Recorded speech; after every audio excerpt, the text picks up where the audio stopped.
Szóval a kérdés az, hogy hogyan derült ki, hogy a napszaki ritmus azt egy belső órák nevezett biológiai szerkezet szabályozza az élőlényekben.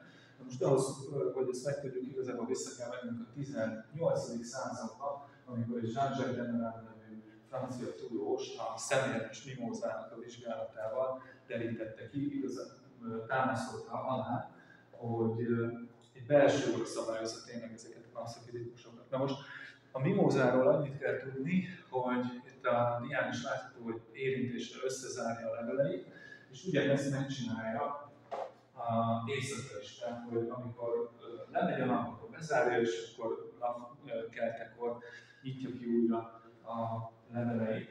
És a Demerarban az a kérdés merült föl, hogy vajon ez a napszaki ritmus a levelek kinyitásában a mimózánál, ez vajon csak a külső megvilágítás szabályozza ezt, vagy pedig van valami más mögötte.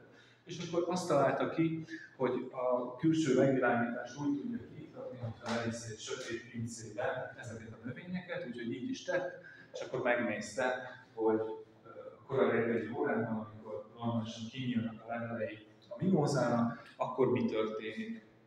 És azt látta, hogy kinyílnak a levelek ugyanúgy, mint hogyha kint lennének a napfényen, ami pedig ugye azt sugallta, hogy hát nem a megvilágítás az, ami reggelt jelzi a növény számára, hanem van valami más, tehát egy belső, egy biológiai szerkezet, és ezt nevezzék később ugye belső órának, tehát van egy ilyen belső órája, ami jelzi, hogy itt az idő kinyitni a levelet.